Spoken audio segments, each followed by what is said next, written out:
Hello everyone. Thanks for watching my video on this assignment for managing ML projects by Duke's University as part of Coursera Specialization for AI Product Management. In this assignment, we are given to identify an industry problem and where ML can help solve it. So let's begin. Let's begin by first understanding the key instructor guidelines on evaluation criteria. The criteria is, as mentioned here, divided in 5 steps to follow the methodological approach to ML product design. It involves identifying the problem and the opportunity, following the crisp DM business understanding part of the process, the first part of the process, validating the plan as third step, deciding key system level architectures at fourth step, and finally the fifth step is to call out the potential risk in production. What we foresee as possible model issues that might arise in production. So let's begin.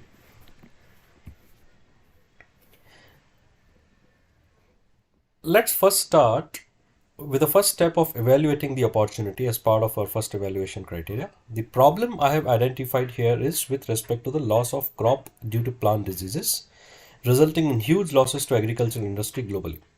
Detecting and identifying the plant diseases timely is a major challenge for agricultural industry due to many reasons, such as lack of scientific knowledge with farmers. Farmers often lack the tools, the know-how, the techniques, to understand the plant diseases, the types of diseases, and the cure so that they can save their crop and harvest it timely and qualitatively. The timely detection and cure is very important. So there's a problem, yes. Who cares? The large population of agriculture industry, and ML can help solve it. So we're meeting all the three identification criteria for a problem statement that ML can help solve. Okay, we begin. So next we follow the crisp DM business understanding process as part of our second step. Here my target users to define the problem. My target users are farmers and agricultural produce industry. The problem is that the plant diseases are not detected, identified and cured timely. There's a huge problem. The research that I was doing indicates that between 20 to 40% global crop production is lost to pests and diseases, which amounts to a tall figure of $220 billion lost to the industry. This is primarily solved today using fumigation and pesticides, but the amount of investments is huge. There's not really a good ROI. The gap here is predictive techniques are lacking.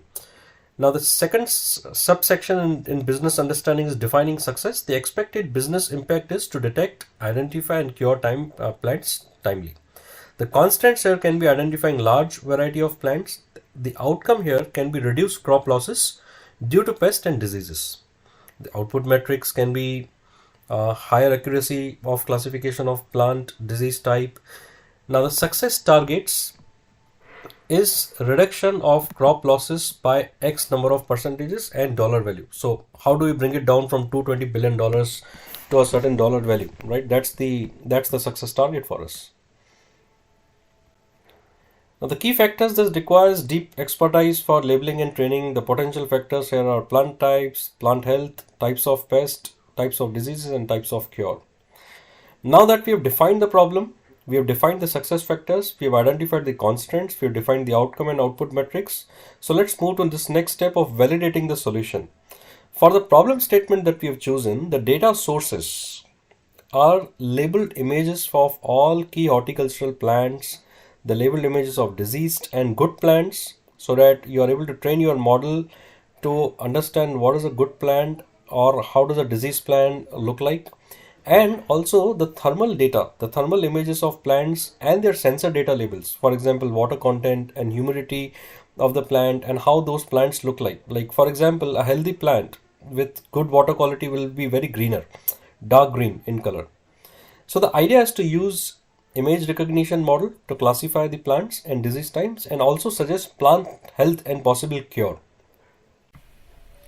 Now since the process of ML product development is not linear and highly iterative, we will validate the proposed solution concept at each step with our users as we have learned in our course. The first iteration of a customer validation can be a mock-up of our solution as shown here, where we present how the model will take input and produce results. If we use machine learning model, the input here will be labeled images of plants and the output will be to predict the plant health. If we use deep learning model, the feature extraction can be taken care with neural networks, right? You don't have to label the images. It can take care of that. of identifying the features to be extracted.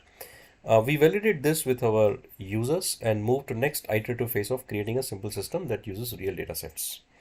Now we discussed now we discuss the data sets with the users. Once we have understood the high level model type to be used. Now, for example, in our case, I was looking at two data sets here, one on Kaggle, and there was another data set called Plant Village data set. We can take feedback from users on which data set is better and then move to next step once we have discussed the data sets with users. For example, now next after we can try two different models, right? One is your ensemble models, like a machine learning model, or another could be your neural networks. Based on the feedback on accuracy and also based on other factors as complexity and compute requirements, we can decide to use machine learning models such as ensemble or neural networks. Now, both ensemble and neural networks have got their individual, pros and cons, depending upon the complexity, the compute power requirements. We can decide upon one, and also the accuracy being discussed with our users. Now that we have validated our solution iteratively, we move to the step 4 of ML system design. The deployment here chosen is cloud because of the high processing capacity requirements, and we expect internet connectivity. The learning is, the offline because you have large data sets to be trained on. And the prediction is very important. It's going to be hybrid because we'll have both these scenarios, batch predictions as well as real-time online predictions through our smartphone app. From camera, you click the photo and want to upload it in real time or through your mobile app for real-time prediction on the field. Moving to the last step of our assignment, identifying risk in productions. The possible issue that may arise here is training serving skew. As we learned in our course, this is the most possible issue where the model will typically be trained on high resolution images.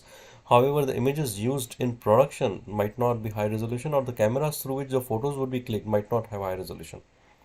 So here we complete our assignment of Managing ML Projects course by Duke University as part of Coursera Specialization for ML Product Managers. This is end of my video. I thank each one of you for reviewing my project. Thank you so much.